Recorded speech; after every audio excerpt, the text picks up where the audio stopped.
예, 어제 주의 계획에 대해서요. 그분의 계획, 카운슬 계획에 대해서 했고요. 오늘은 107편 13절 22절까지 그분의 말씀을 보내사 20절 말씀인데요.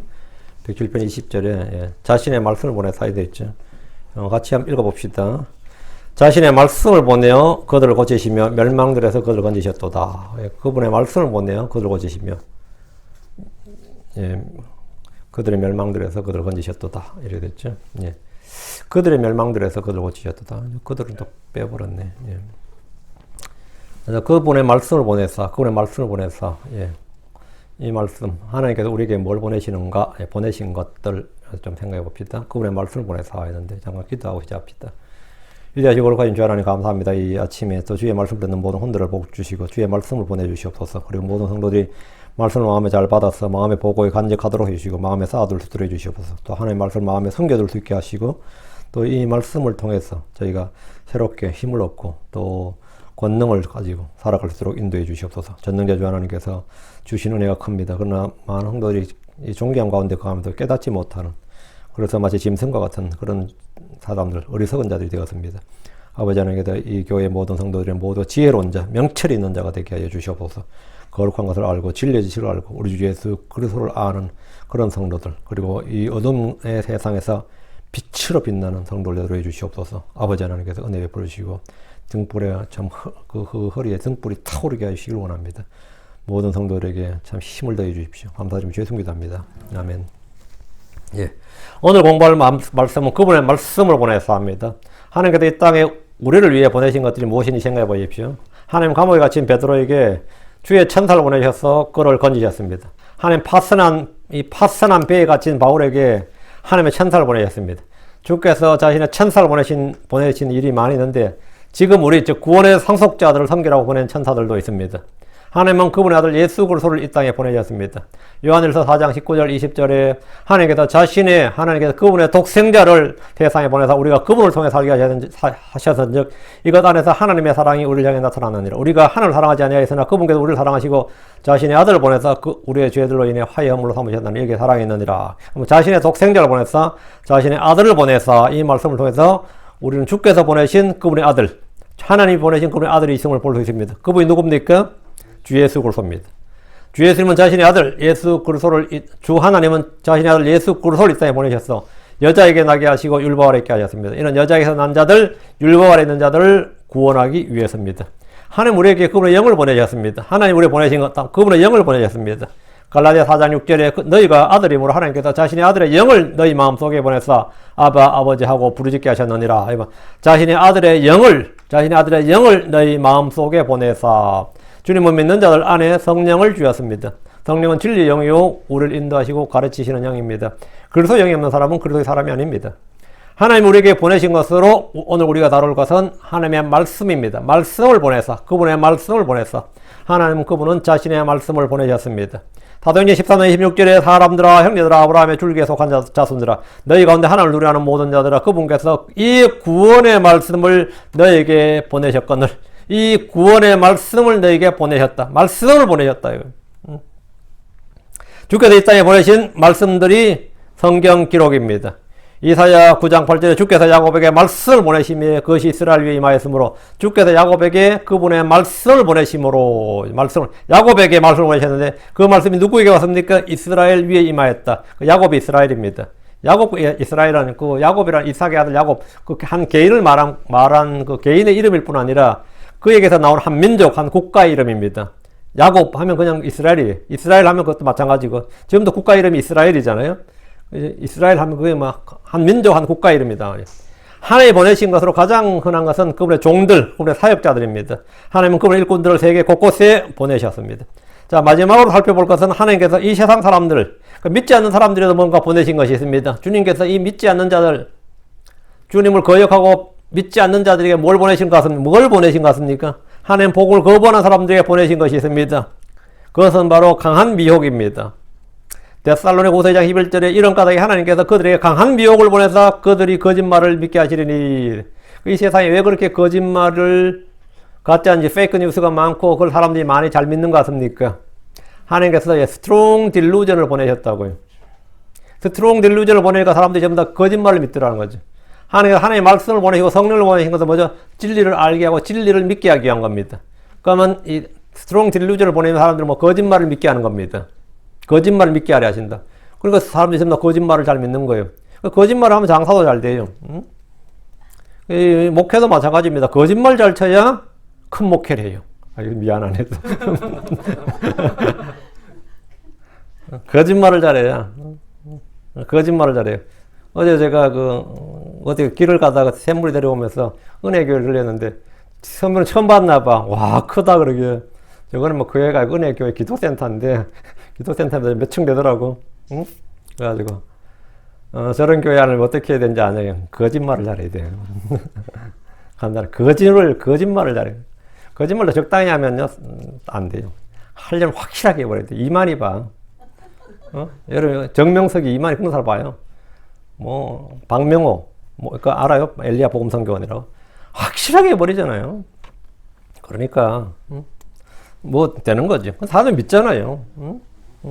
하나님은 악한 영을 보내십니다. 세상에 하나님께 보내시는 게 우리에게 성령을 보내셨다고 그러죠. 그럼 세상에 뭘 보낸다고요? 악한 영을 보내신다고. 하나님 불순종한 사울 왕에게 악한 영을 보내셨습니다. 하나님께서 아비멜렉과 세겜 사람들에게 악한 영을 보내셨습니다.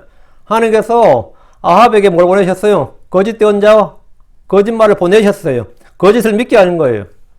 사사기 9장 3절에 그때 하나님께서 아비멜렉과 세겜 사람들 사이에 악한 영을 보내심에 세겜 사람들이 아비멜렉을 배신하였으니 악한 영을 보내심에. 오늘 우리가 다룰 본문인 20절 보면 주께서 그분의 말씀을 보내서 하신 일 두 가지가 나오는데, 첫째가 그들을 고치신 겁니다. 둘째가 그들의 멸망에서 그들을 구출하신 겁니다. 멸망들 이래 돼 있거든요. 우리 성경에 이제 멸망들, 지금 멸망들 이래 돼 있죠. 우리 성경에 멸망들하고 번역되어 있네. 멸망들. 이 멸망들이란 것은 뭐냐면, 멸망이라는 게 디스트럭션 하면 건 복수형, 이 플루럴로 못 쓰는 거거든요. 멸망, 파멸 이런 말은 복수형이 된 것인데, 이건 뭐냐, 왜 이런데 복수형 쓰기에 좀 이상한 말에 복수형이 붙으면 그거는 뜻이 뭐냐면, 전쟁이나 사고, 폭력 등으로 한 다수의 파괴 행위를 나타내는 말이에요. 그러면 그것들은 S를 붙여요.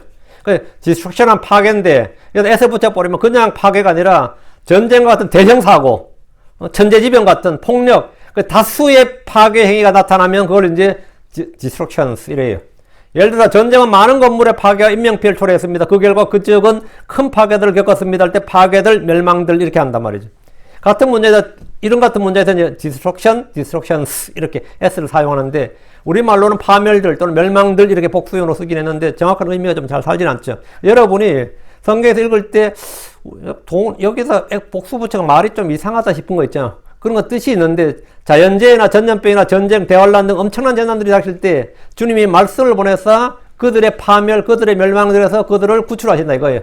그러니까 주의 말씀을 보내서, 이 말은 하나님의 독생자를 보내서 주의 성령을 보내서 이 말만큼이나 사실 놀라운 은혜고 복된 소식입니다. 시편 147편 18절에 그분께서 그분의 말씀을 보내서 그것들을 녹이셨나이다. 그분께서 그분의 바람을 불게 하사 물들을 흐르게 하시나이다. 그분께서 그분의 말씀을 보내서 그분의 바람을 불게 하사. 이 바람이 이제 성령이죠. 그러니까 우리가 소위 말한 자연현상은 주께서 말씀을 보내셔서 말씀을 통해서 일어나는 일임을 보여줍니다. 이전에는 주께서 꿈이나 현시나 천사들을 통해 말씀하셨고 대언자들을 통해 그분의 말씀을 보내셨습니다. 주 하나님께서 보내신 말씀의 절정이 주 예수 그리스도입니다. 말씀이신 주께서 친히 육신을 입고 이 땅에 오셨습니다. 예수는 처음부터 계셨던 생명의 말씀입니다. 말씀은 하나님이셨습니다. 예수는 알파 오메가입니다. 하나님은 타락하고 배교한 유다에게 그분의 말씀을 보내셨습니다. 역대기야 36장 15절에 주 그들의 조상들이 하나님께서 자신의 백성과 자신의 거처를 불쌍히 여기셨으므로 자신의 사자들을 통해 그들에게 말씀을 보내고 늦기 전에 일어나 보내셨도다. 자신의 사자들을 통해, 그 대언자들을 통해 그들에게 말씀을 보내고 말씀을 보내신다는 것은 우리가 들어야 되고 믿어야 되고 순종해야 할 주의 말씀을 주셨다, 보내셨다 이거예요. 보내셨으면 내가 send 보냈어요. 그럼 누가 receive 받아야죠. 내가 보냈는데 안 받았어. 수치불명 받은 사람이 없어. 난 받기를 거부한다. 리턴 시켜버렸다. 그 많은 사람들이 하나님께서 말씀을 보내시면 대부분 다 수치 거부라는 거죠. 리턴 시켜버리는 거예요. 받아놓고 그냥 뭐 바로 쓰레기통으로 가든지 이런 식으로. 말씀을 내가 보냈는데 내가 받은 적이 없는데요. 이러면 어떻게 되는 거죠? 보냈는데 난 받은 적이 없는데. 요즘 뭐 확실히 더 확실한 방법을 보내라 그래서 일렉트로닉으로 보내라, 컨펌 메일로 보내라, 퍼스트 클래스 메일로 보내라, 이런 거 하죠. 왜 그렇게 합니까? 안 받았다 그러면 안 되니까. 요즘 온라인 쇼핑몰이 유행하죠. 그래, 한국 사람들이 미국에 온라인 쇼핑으로, 온라인으로 주문하면 한국에도 막 보내준다고 전 세계로 좀 하니까. 근데 한국 사람들이 진짜, 저도 한국 사람 출신으로 너무 굉장히 사기꾼 기질이 너무한 게 많아요. 예를 들어서 어디서 옷이나 이런 걸 주문해. 100불짜리 주문한 다음에는 못 받았다고 메일을 써, 그 회사에. 그럼 다시 보내줘. 2개를 받아. 이거를 꿀팁이라면서 올려. 근데 하도 이게 심해가지고 미국에서 이 한국어로 보내는 메일들은 대부분 다 이런 짓을 하기 때문에 컨펌드 메일로 보낸 거예요. 그 대신에 그럼 어떻게 되죠? 배송료가 올라가는 거죠. 가격도 올라가고. 왜? 위험 요소가 생기니까. 근데 이제 미국의 모든 회사들은 한국어로 보내는 메일은 회사들에서 정책이 하도 이 짓을 하니까 저기서 반드시 컨펌드 메일로 보내라. 그 돈을 다 받으라. 이래 된 거예요. 그 사기꾼들 때문에 멀쩡한 사람들이 가격이 다 올라가 버린 거예요. 그리고 혹시 수치 못 받았을 때 대해서 보험을 들어라. 이런 식이 되니까 점점 그게 가격이 높아지는 거예요. 근데 이 꿀팁이라 그렇게 유행을 했었습니다. 한때. 사기치는 방법. 하나로 2개 얻는 방법, 이런. 그래가지고, 진짜 이 국제망신, 괴망신도 그런 괴망신이 없어요. 응? 이 정직을 바탕으로 하느냐, 거짓을 바탕으로 하느냐, 이런 거죠. 하나님께서 우리에게 보내셨다. 받아놓고 안 받았다. 그것도 좀 황당한 거죠. 응? 자신의 사자를 통해서 주님 말씀을 보냈다. 이 말씀을 보내셨다. 그 말씀을 받아야 돼. 주께서 보내신 말씀을 받아야 됩니다. 주께서 천사를 보내셨다고 하면 사람들은 천사에 주목하지만 사실은 천사를 통해 보내신 주의 말씀이 중요한 겁니다. 난 천사를 봤어. 어젯밤에 천사를 봤어. 그 천사 뭐라 하던데 그건 잘 모르겠어. 그건 아무 의미 없는 말이에요. 응? 어젯밤에 꿈에 천사가 나타나서, 그래? 천사가 그럼 천사 그냥 나타나지는 않았을 거 아니에요. 천사를 통해서 주님이 뭐라고 말씀하셨는데, 그건 잘 모르겠는데. 나는 빛나는 천사만 봤어. 기억나는 거 그밖에 없어. 그거는 진짜 깨몽이지. 꿈깨라지, 그거는. 그건 아무 의미 없는 짓이에요. 그건 아무 없는 거예요. 천사를 통해 보내주신 주의 말씀이 더 중요하고 그것에 주목을 해야 됩니다. 그럼 지금 주님께서 지금 우리에게 말씀을 보내십니까? 주께서 보내주신 말씀이 바로 성경 기록들입니다. 우리는 이 성경 기록들을 통해 주님이 보내주신 말씀을 듣고 읽고 묵상해야 됩니다. 이 말씀들을 통해 우리는 구원받았습니다. 이 말씀들을 통해서 우리는 씻음받았습니다. 이 말씀들을 통해서 우리는 자라나고 열매를 냈습니다. 이 하나님의 말씀은 살아있고 권능이 있습니다. 자, 본문 보겠습니다. 13절. 그때 그들의 고난 중에 주께 부르짖었더라. 그분께서 그들의 고통들에서 그들을 구원하셨느니라. 고통도 마찬가지죠. 한국 사람은 그냥 고통이라지 고통들이라 그러진 않아요. 고통들 이렇게 여러 성경 읽다가 이 들자가 딱 나오면 이건 무슨 많은 고통, 큰 고통, 연속되는 고통 이런 뜻입니다. 그렇게 이해하시면 돼요. 그때의 이 말은 어둠과 사망이 그들에 앉아서 고난과 쇠사슬에 매였을 때 고역으로 그들의 마음이 낮아지고 넘어져도 도울 자가 없었을 때를 말합니다. 이거 앞절에 나오는 겁니다. 이제 이 말씀이 13절이 앞에 어제 공부했으면 이제 연결이 되는 거죠. 그때의 이 말은 바로 그런 뜻이라고. 이런 때 사람들은 어때요? 어둠과 사망의 그늘에 앉아있고 고난과 쇠사슬에 매여있고 고역으로 마음이 낮아지고 넘어져도 도울 자가 없을 때 보통 그때 사람들 뭐죠? 뭐하죠? 술 먹어요. 아니면 약 먹어요. 아니면 뭐죠? 자살합니다. 이런데 사람들 그냥 하는 말이 자책하게도 모르게 한숨 쉬면서 죽고 싶다 이렇게 말합니다. 이때 사람 죽고 싶다고 실제로. 죽고 싶다고. 솔직히 사람들은 누구나 죽고 싶을 때가 있습니다. 크리스천이라고 예외가 아니에요. 죽음을 두려워하면서도 죽음을 갈망하는 그런 모순적인 상황을 야기하는 것이 극심한 고난과 고통, 성경은 고난들, 고통들, 파멸들 이렇게 합니다. 그때 그들이 고난 중에 한 일이 주께 부르짖는 겁니다. 이 야고보서 5장 13절에 너희 가운데 어떤 이가 고통을 받고 있느냐 그는 기도할 것이요 즐거워하는 자가 있느냐 그는 시들로 노래할지어다. 너희 가운데 어떤 이가 고통을 받고 있느냐? 고통받고 있죠. 몸이 아프고 마음이 아프고 혼이 아프고 감정이 상하고 이런저런 일로 진짜 힘들 때 뭐라고? 그는 뭐 할 것이요? 그는 기도할 것이요. 고난 중에 있을 때 주를 찾고 구하며 부르짖으면 그는 주를 영화롭게 합니다. 시편 50편 15절에 그리고 고난의 날에 나를 부르라. 내가 너를 구출할 것이요 내가 나를 영화롭게 하리라. 고난의 날에 나를 부르라. 이건 진짜 성경 빼고는 의미 없습니다. 고난의 날에 나를 부르라. 내가 너를 구출할 것이요. 우리가 다 그렇죠. 좋은 일 있으면 불러 연락해 그러지. 여러분 어떻게 생각해요? 좋은 일 있으면 나 불러. 좋은 일 있으면 나도 같이. 근데 고난의 일 힘들 때 나 불러 그래요? 그런 사람이 있으면 훌륭한 사람이지. 나도 그런 말 안 해요. 그냥 뭐 알려주세요는 그렇지. 기도하겠습니다 그러지 뭐. 그 외에는 별 거 없잖아요. 다시 13절. 예, 그분께서 그들의 고통들에서 그들을 구원하셨느니라. 주께 부르짖을 때 주님은 그들을 구원하셨습니다. 이것은 신약에서 말하는 믿음으로 혼이 구원받는 것이 아니라 고난으로부터의 구원입니다. 성경에서 구원하면 그게 뭐로부터의 구원인지를 여러분 항상 생각하셔야 돼요. 질병으로부터 구원, 고난으로부터의 구원, 뭐 감옥으로부터 구원, 사망으로부터 구원, 아니면 어려움, 민망함, 어려움, 거기서 구원. 다양한 구원이 있습니다. 여기서는 이제 고난으로부터의 구원인데, 고통에서 구원은 당사자에게는 가장 기쁜 일이고 사실 복된 일입니다. 소경이 눈을 뜨는 것, 나병 환자가 정결하게 되는 것, 마비병 환자가 고침을 받는 것은 모두 고통에서 구원입니다. 경제적 파산과 실직과 이혼과 사별과 감옥, 질병에서 나음을 입는 것 모두가 구원입니다. 성경이 말한 구원은 복음을 통해 죄에서 구원받는 그 구원만을 말하지 않습니다. 노아는 방주를 예비함으로써 대홍수로부터 구원받았습니다. 파라온 요셉을 총리로 세워서 대기근의 재앙을 미리 대비함으로써 7년의 큰 흉년에서 온 이집트 사람들이 구원받게 했습니다. 병든 자를 구원한다는 말은 치유한다는 말입니다. 빚을 진 사람을 구원한다는 말은 빚을 탕감해 주는 겁니다. 빚을 사면해 주는 겁니다. 포로된 자를 구원한다는 것은 석방해주고 자유를 주는 겁니다. 헐벗고 줄인 사람들을 구원한다는 것은 경제적 궁핍에서 벗어나게 해주는 겁니다. 우리 주 예수 그리스도는 우리의 뭐다? 구원자입니다. 구원자란 말은 나는 그쪽 방면은 구원이 아니고 오직 죄에서 구원만. 그냥 주님은 구원자랄 때 구원은 뭐라고요? 모든 것에서 구원이에요. 모든 것에서. 그래서 여러분은 구원자를 부르고 구원자를 찾는다는 것은 주님 우리의 구원자, 구출자, 구조자. 이거거든요. 여러분 성경에서 구원자란 말씀을 반복해서 더 세이비를 구원자란 말씀을 반복해서 볼 수 있습니다.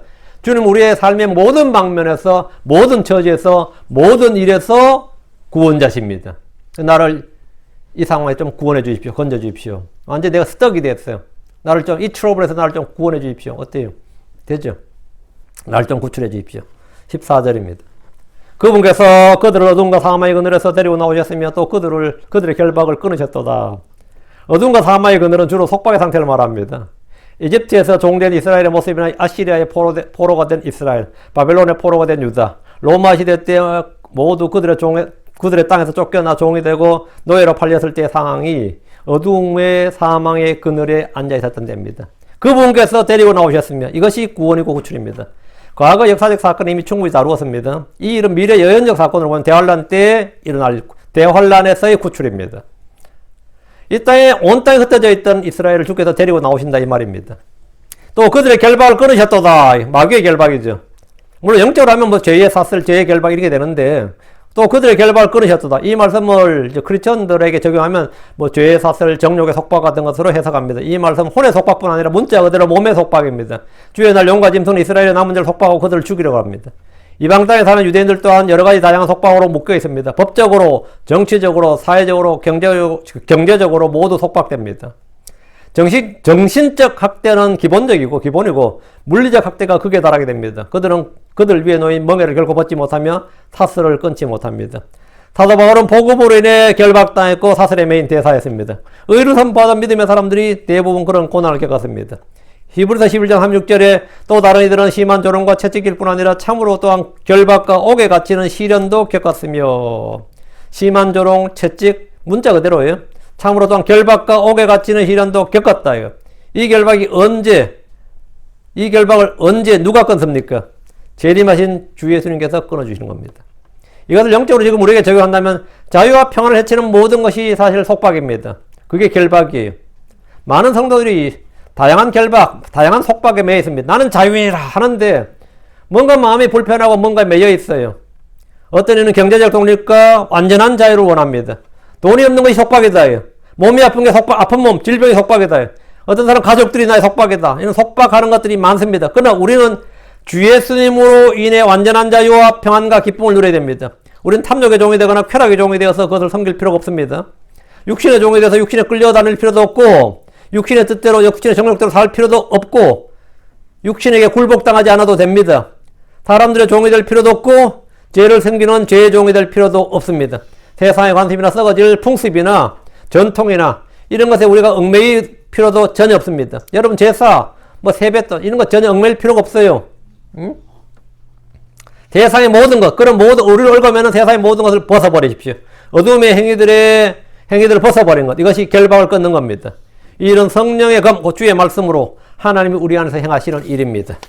15절 오 사람들이 그분의 선하신가 사람들의 자녀들에게 행하신 그분의 놀라운 일들로 인하여 주를 찬양한다면 얼마나 좋으리요. 이 오댓 이렇게 나오죠. 8절과 똑같은 말씀입니다. 소원과 기원을 담은 가정법 구문으로 같은 말씀의 반복입니다. 이 땅의 사람들이 그분의 선하신가 사람의 자녀들에게 행하신 그분의 놀라운 일들로 인하여 주를 찬양한다면 얼마나 좋겠느냐 이렇게 소원을 말하는 겁니다. 가정법 과거란 것은 현재 사실을 늘 반대해. 현재 사실의 반대입니다. 사람들은 주를 알지 못한 채 살고 알아도 별로 신경 쓰지 않고 삽니다. 크리스찬들도 평소 주의 눈앞에서 두려움을 갖고 사는 이들은 거의 없습니다. 주의 눈을 의식하면서 사는 이들도 거의 없습니다.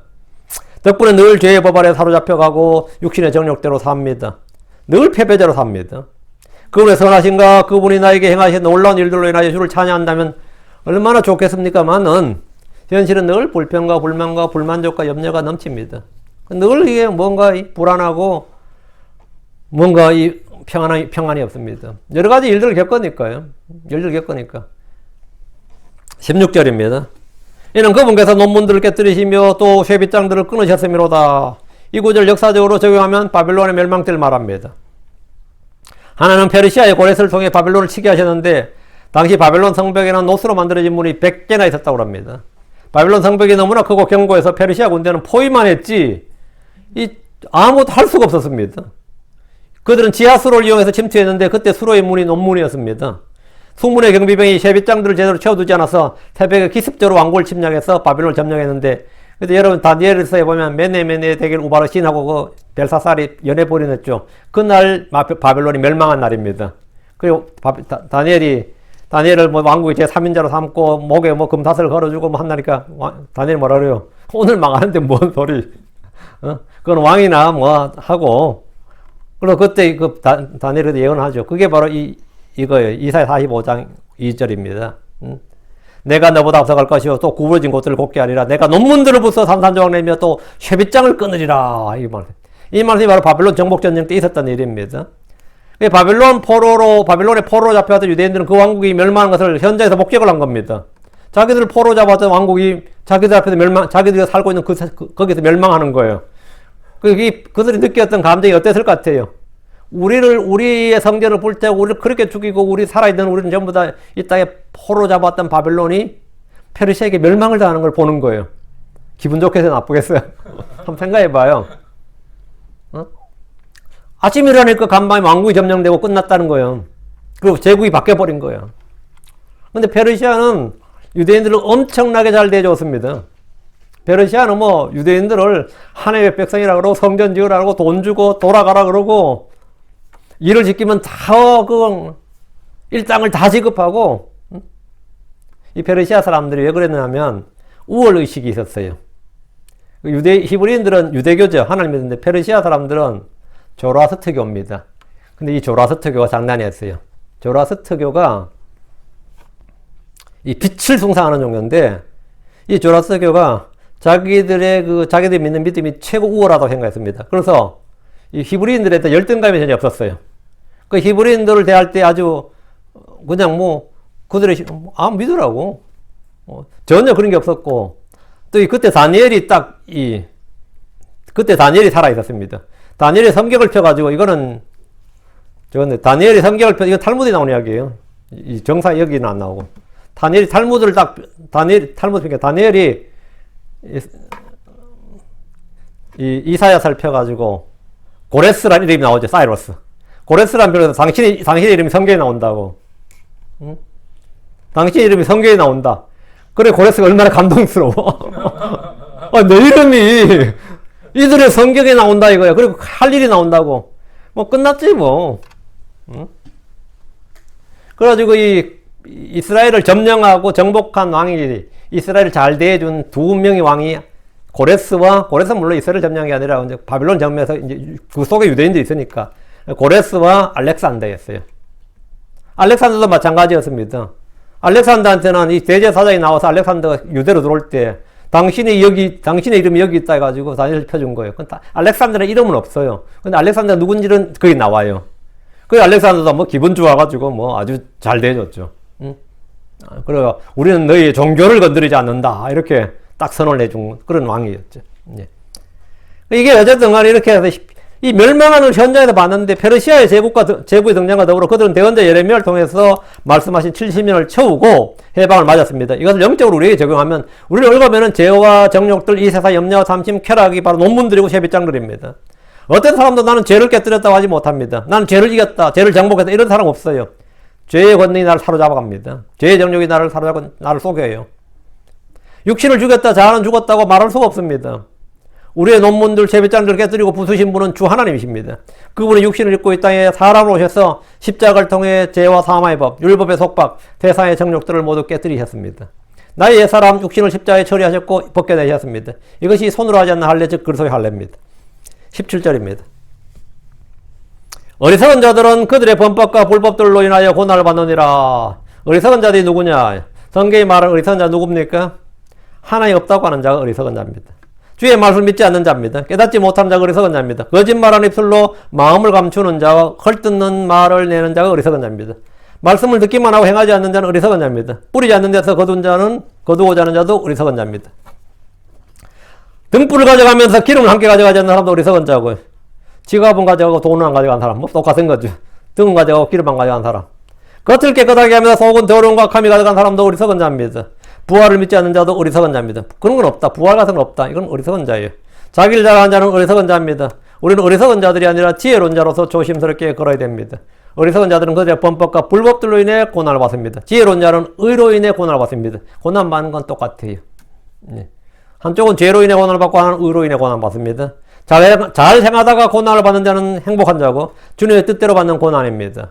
그런 어리석은 자들은 그들의 범법과 불법들로 인해 고난을 받으면서 세상 비난하고 남들 욕합니다. 자, 엄청나게 비난하고 욕해요. 18절. 그들의 혼이 모든 종류의 음식물을 혐오하는도다. 이에 그들이 사마의 문들에 가까이 이르니라. 그들의 혼이 모든 종류의 음식물을 싫어한다. 이게 뭐, 왜 음식물을 싫어합니까?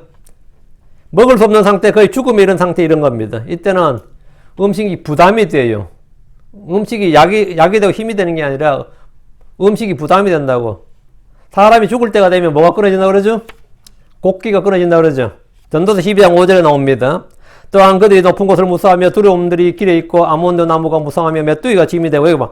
메뚜기가 짐이 되고 아몬드가 무성하며 이 말은 머리가 백발이 되는 걸 말해요. 머리가 흰색이 백발이 되고 머리카락도 이제는 어때요? 예전처럼 가지런해지지 않죠. 그냥 흩어지지. 그 아몬드가 무성하며, 아몬드 나무 무성하며, 메뚜기가 짐이 되고, 여기. 메뚜기가 짐이 되고, 메뚜기는 가장 작은 정결한 동물입니다. 먹을 수 있는 건데, 메뚜기 정도는 아무리 이가 없어도 거의 먹을 수 있는 고기예요. 돼지고기, 새고기가 아니란 말이지. 뭐, 낙타고기도 아니고, 낙타는 뭐, 부정한 짐승이지만, 돼지고기도 부정한 짐승이고요. 메뚜기가 짐이 되고 하면, 가장 부드럽고 그냥 뭐 입에 살살 녹는다는 그런 고기도 뭐라고? 짐이 된다고. 내 입에도 짐이 되고 내 위에도 부담이 되고 짐이 되고 다 내 몸에 짐이 돼요. 일본 사람들이 고기를 못 먹었거든요. 일본 사람들이 왕이 옛날 무슨 왕이 왕명으로 고기를 못 먹게 해서 일본 사람들이 고기를 못 먹었어요. 몇백 년 동안 고기를 못 먹으니까 턱의 관절이 약해지고 덧니가 많이 나는 거예요. 응? 그 일본 사람들 턱이 약하고 덧니가 많이 나는데 갑자기 근자가 되면서 천황이 고기를 먹으라 하는 명령을 내렸는데 문제는 고기를 씹질 못하는 거야, 일본 사람들이. 그래서 고기를 씹는 또 너무 고기를 안 먹었기 때문에 그 고기의 비린내라 이런 걸 감당을 못해서 막 천황 암살조까지 나왔습니다. 이 고기 먹으라고 하는 천황을 죽여버려야 된다. 그래 뭐 실패했지만 이 실제 역사예요. 그래서 이 근대화 주축들이 메이지 유신한 주축들이 백성들에게 어떻게 하면 고기를 먹을까 하다가 그래서 고기를 감추어라. 고기가 아닌 것처럼 감추어라. 그래서 싸버려. 그게 돈가스예요. 익혀서 싸버려. 고기가 고기처럼 안 익게. 그리고 고기를 씹는데 입이 너무 힘들고 이가 약하니까 안 되겠다. 부드럽게 해라. 샤브샤브입니다. 그게. 익혀버리라 이거야. 얇게 썰어서 그냥 물에 익혀서 뭐 그래서 그게 샤브샤브예요. 그리고 그 음식에도 다 사연이 있습니다. 그게. 한국 사람 없으면 먹는데 그쪽은 일본은 진짜 몇백 년 고기 못 먹었고, 예. 그 기껏 먹는 고기는 전부 생선이었어요. 생선이었고, 그 일본은 이거 세문나게 돼가지고, 근데 그때 천황을 죽인 암살조들이 그 주장이 뭐였냐면, 신들이 우리 몸에 거해야 되는데, 고기를 먹으면 신들이 우리 몸에 못 거한다는 거예요. 그들 주장이. 그 왜 그 중들이나 이쪽의 사람들이 육식을 금한지 알겠죠? 그들도 신들이 충만해야지 신기가 나온다고. 그 우리 여러분들은 절대로 여러분은 뭐 베지테리언이니 뭐 그런 거 헛소리 하지 말고 고기 먹어요. 그냥 먹어. 응? 뭐 하나님께 기도하고 감사함으로 먹어. 피채만 먹지 말고 먹어. 그놈들도 뭘 아는 거야. 이게 이쪽에 먹으면 그 동양 종교 뭐 도교도 마찬가지 대부분 다 채식이죠. 그 이유가 그렇게 해야 정신이 맑아지고, 인도도 마찬가지예요. 정신이 맑아지고, 근데 신들이 그거 안다는 거. 몸에 신들이 깃들이가 좋다는 거예요. 응? 그 참 희한하지. 이거 보면 메뚜기가 짐이 되고 욕구가 거치로, 여기요. 욕구가 거치로다. 욕구가 무슨 거치? 먹는 것도 싫고, 뭐 여행 보내드릴까요? 싫고, 다 싫어. 돈 줄까요? 그럼 갖다 놔. 자기 쓰지도 못해. 갖다 놔. 혼은 욕심이 있어가지고 그냥 갖다 놔. 이게 늙으면 난 벌써 부자가 느껴. 제가 그저께 70몇 먹은 목사님하고 통화를 하는데, 자꾸 저도 이제 나이가 들다 보니까 그 목소리 벌컥 하더라고. 유명대가 뭔 나이 말을 왜 하냐 이거야. 뭔 자꾸 뭔 나이가 저거라. 근데 나는 요즘 힘들어 실제로. 응? 제가 눈이 처져가지고 이번 한국 가면 눈을 좀 찍고 와야 되나 지금. 찍는데 2주 더 걸린다는데 나 일정 2주인데 뭐 어떻게 찍고 와. 눈을 좀 땡그랗게 만들고 와야 되나? 뭐. 이게 처져. 시력이 안 좋아. 찔러 뭐가. 힘들 거니까. 이게 전부 다 뭐야. 이건 모든 사람이 가는 길이에요. 저만 그런 게 아니야. 그 요즘 그래도 뭐 한국서 좀 밖에서 남자도 화장하고 뭐 성형하고 막 그러더라고. 내가 아는 목사님들도 성형하고 막 하더라고. 근데 내가 아무리 봐도 그 얼굴인데 나도 하면 좀 바뀌려나. 보톡스라도 맞고 와야 되나. 나도 의료 여행 한번 해야지. 뭐 내가 워낙 가면 바빴어요. 뭐 어디 들릴 데가 없어요. 그러지. 욕구가 그친다는 사실은 늙으면 뭐 좋은 옷 줘도요. 그것도 뭐 젊을 때지. 다 짐입니다. 가벼운 게 좋지. 예. 이는 사람이 멀리 있는 자기 집으로 돌아가며, 멀리 있는 자기 집으로 돌아가며, 애곡하는 자들이 거리들로 다니기 때문이다. 이거 전도서 설교할 때 다 했어요. 그 식욕은 인간의 가장 기본적인 원초적인 욕구입니다. 그냥 늙으면 하루 24시간 중에 뭐 12시간 자요. 먹고 자고 잠깐 거동했다 또 자고. 그럼 딸이나 아들이 와가지고 자는지 죽었는지 몰라도 한번 흔들어 보고 말이죠. 이게 자는지 죽었는지는 모르니까 가만히 자면 이러면 참. 근데 이런 욕구가 사라지면 메뚜기도 짐이 된다잖아요. 메뚜기가 짐이 된다. 가벼운 고기도 씹지를 못한다고. 근데 어떻게 운이 좋아서 그래서 하나님 은혜로 씹었어. 넘기기가 힘드네. 겨우 넘겨서 꿀꺽 넘겨서 소화가 안 되네. 이번에는 위에 부담이 되네. 그래 할 수 있도 약을 먹어야 돼. 소화시키려.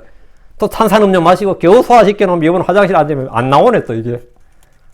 먹는 데부터 나오는 데까지 다 힘들어요. 왜 얼마나 고생스러워. 덕분에 먹는 걸 꺼리게 되고 마침내 음식물을 싫어하게 됩니다. 마치 거식증 환자들이 음식을 먹지 못하고 꺼리는 것보다 더 심하게 음식에 대한 욕구가 사라지고 마침내 혐오한다잖아요.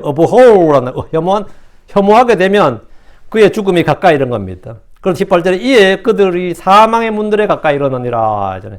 뭘 먹어도 먹은 것 같지도 않고 먹기 싫으면 사망의 문들에 가까이 이른 겁니다. 늙어서 곡기에 끊어진 것이 아니라면, 난 늙어서 그런 게 아니라면 뭐예요? 너무 힘들어서 또는 병이 들거나 약해져서 이런 일이 발생합니다. 그러니까 너무 힘들고 병이 들고 약해져서 이런 일이 발생하면 어떻게 되는 거죠? 그때에 뭐 해야 된다? 19절. 그때에 그들이 그들의 고난 중에 죽게 부르짖었더라. 이에 그분께서 그들의 고통들에서 그들을 구원하시니라. 모든 종류의 음식물이 싫어질 정도의 고난 중에 있는 그런 사람들이 죽게 부르짖었어요. 이것은 죽음의 위기에 놓인 사람들이 할 수 있는 최선입니다. 아우슈비츠 수용소 다 아시죠? 거기 수용소에 경험했던 사람이 나와서 쓴 책이 여러분 서점에 있습니다. 죽음의 수용소에서라는 책이 있어요. 그 사람이 죽으면 아우슈비츠 수용소에서 사람들 포로들을 자기도 경험하고 관찰하는데 그 배식량이 포로들에게 뭐 잘 먹이진 않잖아요. 배식량이 작아. 근데 악착같이 받아먹는 사람이 받아먹는 사람이 있고 그 작은 양인데도 음식을 남한테 주는 사람이 있더라는 거야. 안 받아 그냥 이건 네 먹어 하면서. 그게 자세히 보니까 악착같이 받아먹고 살려는 사람들은 반드시 살아남아서 밖에 나가야 될 이유가 있는 사람들이에요. 응? 난 어떻게 하든 여기서 살아남아서 밖에 나가야 될 사람이 있는데 수용소로 다음날 수용소로 가게 되네. 그러면 이제 다 모든 게 뭐가 되는 거죠? 어제까지 그렇게 살아나고 했는데 오늘 픽 돼가지고 수용소로 가게 되면 그 옆에 남은 사람들 자기가 뭘 주고 가더라는 거야. 꼽을 쳐놓은 음식까지 주더라는 거예요. 그 작게 주는 음식인데도 혹시나 몰라서 꼽을 쳐놓더라는 거지. 예, 살기 위해서. 근데 내가 이제 죽게 되었으니까 어째 깨서 수용소로 갈 때는 다른 사람 니 꼭 살아남으라 하면서 그걸 그 아껴 놨던 걸 주면서 가더라는 거예요. 근데 어떤 사람들은 뭐 음식을 싫어하더라 이거예요.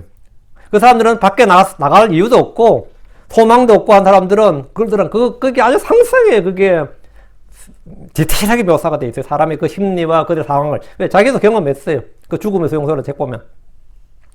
뭘 먹어도 이 사람들은, 그런 사람들은 먹은 것 같지가 않고, 먹기 싫어지고, 난 이제 여기서 그냥 빨리 죽었으면 좋겠다. 이런 사람도 있다, 이거죠. 있더라는 거예요. 사망의 문들에 가까이 이런 거예요. 그럼 그들이 고난 중에 뭐 해야 되느냐. 이게 19절, 이런 사람들, 모든 종류 음식물이 싫어질 정도의 그런 환경, 그런 정말 엄청난 환경이죠. 그런 고난들 중에 있는 그런 사람들이 뭐 죽기에 부르짖었다, 이거예요. 이거는 죽음의 위기에 놓인 사람들이 할 수 있는 것보다 최선이에요. 지금, 예, 그분께서 그들의 고통들에서 그들을 구원하시니라. 이 고통들, 슬픔들, 이렇게 이런 말, 이 복수형으로 좀 어색한 말들이 복수형으로 쓰이면 그것은 많은 고통, 여러 가지 고통, 반복되는 고통, 이런 뜻입니다. 슬픔도 마찬가지예요. 슬픔하면 되는데 슬픔들 이렇게 번역되어 있다 그러면 여러 성경 읽을 때 좀 어색하긴 한데 이 복수형 명사들은 전부 다 그게 뭐라고요? 그냥 슬픔이 아니라 다양한 슬픔, 많은 슬픔, 큰 슬픔의 연속적인 그런 슬픔 이 말이에요.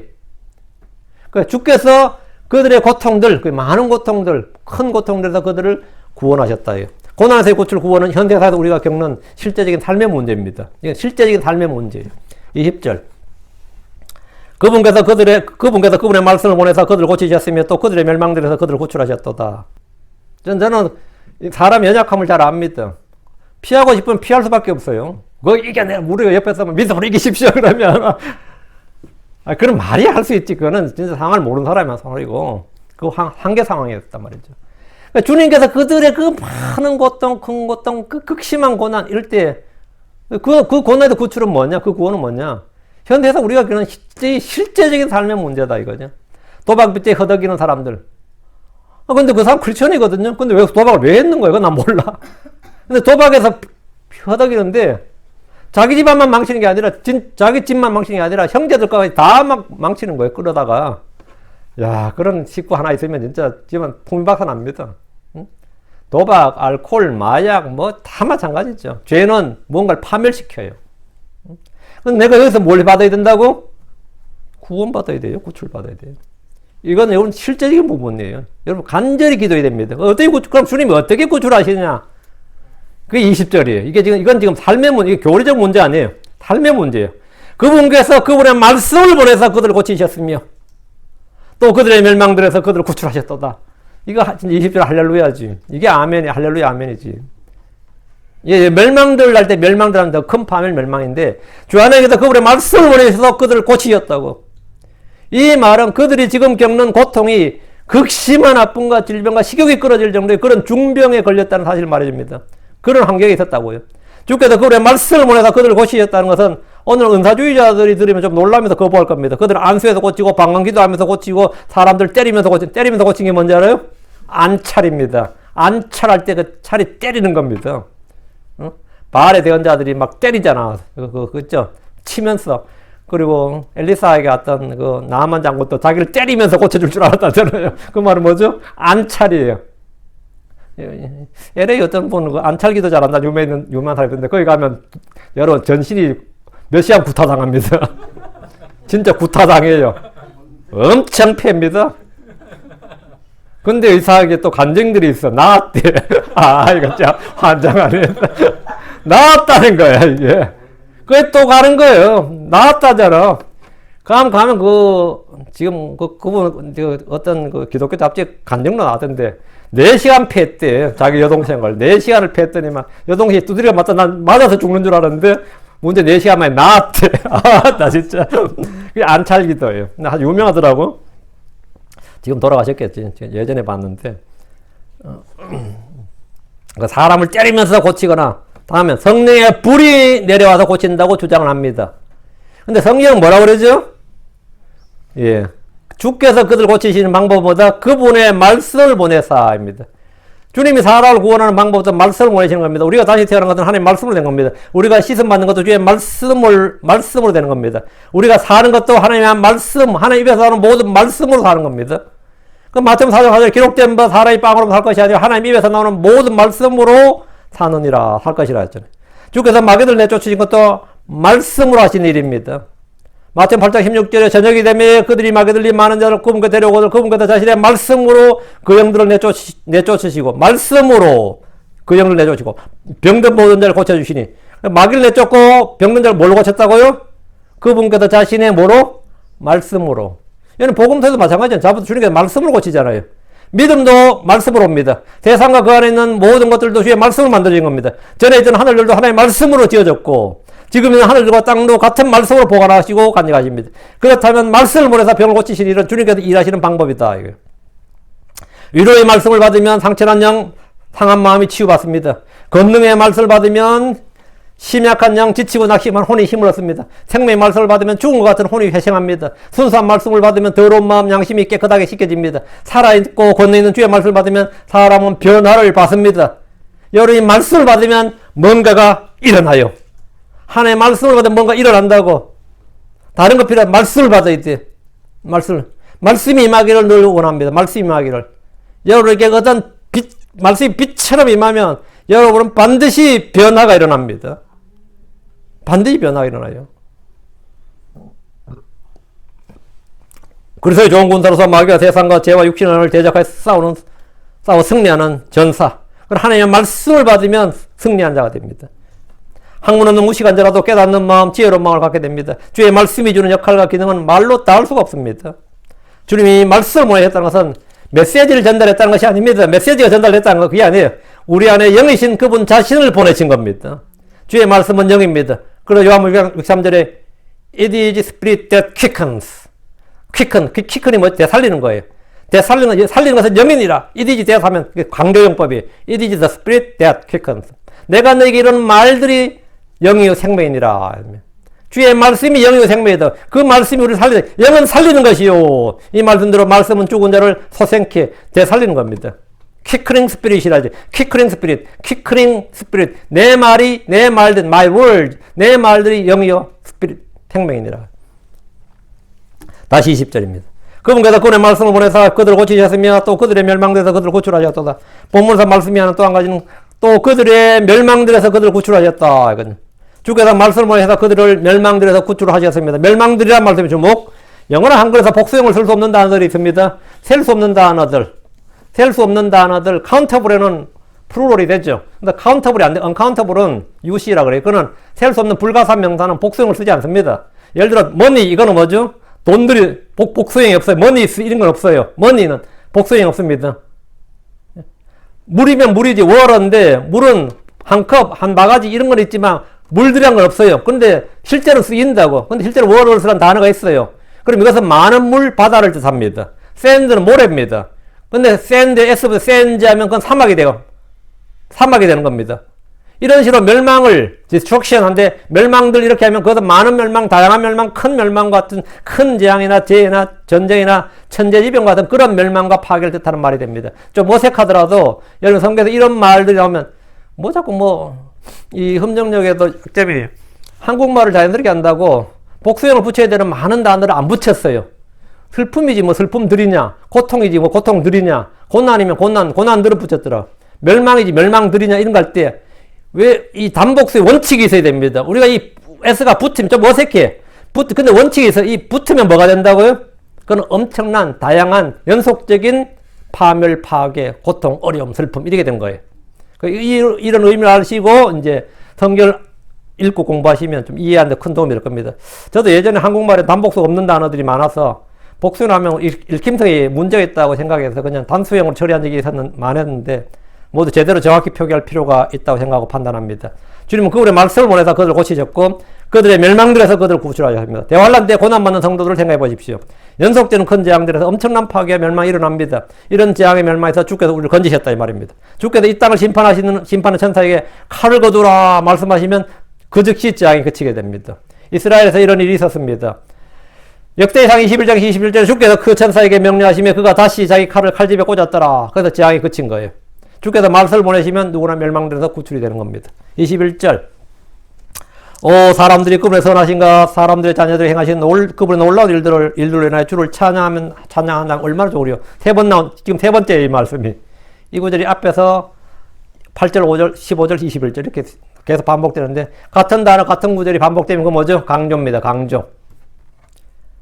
22절 그리고 그들은 감사의 희생물들로 희생을 드리며 또 기뻐함으로 그분께서 행하신 일들을 선포할지어다. 감사의 희생물들은 자유의지로 프리윌 자유의지로 드린 희생물입니다. 소위 말하는 발론티어의 자원헌물이에요. 자원헌물. 그 레위기 22장 29절에 너희가 주께 감사의 희생물 드리거든 너희 자신의 의지대로 드리라. 그러니까 너희 your own will 너희 자신의 의지대로 드리라. 그 다른 희생물은 주께서 명령하신 대로 주께서 정하신 대로 드려야 돼요. 그렇게 안 하면 그건 불법이에요. 법대로 드리지 않으면 그 자체가 위법이고 불법이죠. 죄입니다. 그러나 감사의 희생물은 주님이 명령하신 대로 드리는 게 아니라 내가 프리윌 내 자신이 my own will 내 자신의 의지대로 드리는 겁니다. 너희 자신의 의지대로. 이는 신약 성도들의 헌금 원칙과 같습니다. 여러분이 신약 성도 교회 와서 헌금을 드린다, 연보를 드린다 그러면 여러분 법대로 드려요? 그건 아니죠. 11조는 법대로 드리는 거죠. 타이드라는 것도 이거는 10분의 1, 10%라는 거는 이거는 법이에요. 이스라엘이 드리는. 근데 교회 우리는 11절 드린 게 아니에요. 어떤 크리스천들은 11절 드리지 않습니다. 지금 드리고 있어요. 우리는 자원이 자기가 정한 대로 드리는 거예요. 고린도서 9장 7절에 저마다 자기 마음속에 정한 대로 낼 것이요 마지못해 하거나 억지로 하지 말지니 하나님은 즐거이 내는 자를 사랑하시느라. 저마다 자기 마음속에 정한 대로 여러분이 정하는 겁니다. 액수는 여러분이 정한 거지 목사가 정한 거 아니에요. 성경이 정한 거 아닙니다. 여러분이 정하는 겁니다. 그럼 내가 100불이 수입이 있어. 그럼 내가 10불을 드리지만 뭐 그냥 이것저것 다 귀찮고 그냥 구약에 보니까 10%가 이게 본이 되는 샘플이 되는 것 같으니까 나 이거대로 이 샘플대로 10% 드리겠다. 근데 구약은 10% 넘어요. 11조 다 종류가 많아. 30% 정도 돼요.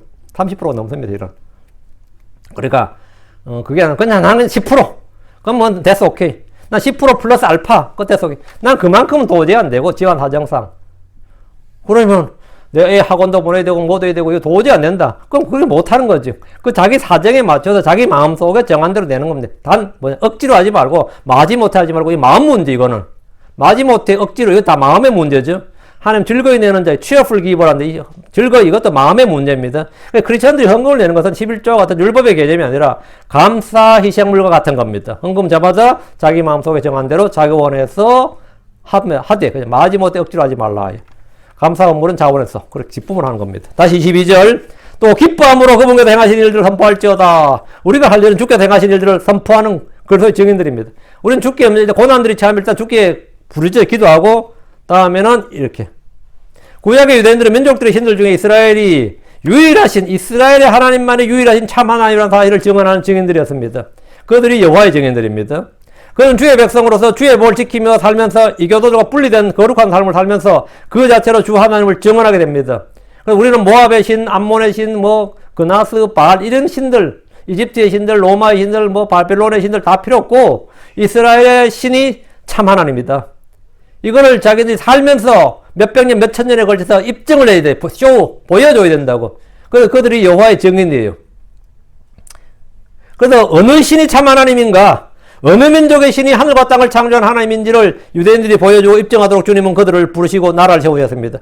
주께서 그들에게 땅을 주시고 법을 주신 것은 그들을 통해 하나님의 영광과 위엄과 신격과 권능을 온 세상 모든 민족들에게 보여주기 위한 겁니다. 야, 우리도 다들 나라마다 고유의 신이 있지만, 민족 신이 있지만, 한국의 민족 신은 누구죠? 당군인가? 당군은 신이 아닌데, 하여튼 그걸 다 치고, 당군은 사람입니다. 예. 어쨌든 그걸 다 치고, 나라마다 신이 있죠. 민족 신이 있는데, 이스라엘의 신이 최고다 그러더라. 이스라엘의 신이 대상 모든 신들보다, 신들 중에 신이고 최고의 신이다. 그걸 인정하게 만들어라 이거예요. 그걸 보여주게 만들라는 거지. 그들은 삶이 차원이 달라. 예, 어떤 개인이 말이죠. 그 사람 마음속에 가지고 있는 신관에 따라 그 사람의 삶의 품격이 달라져요. 정신체계가 달라집니다.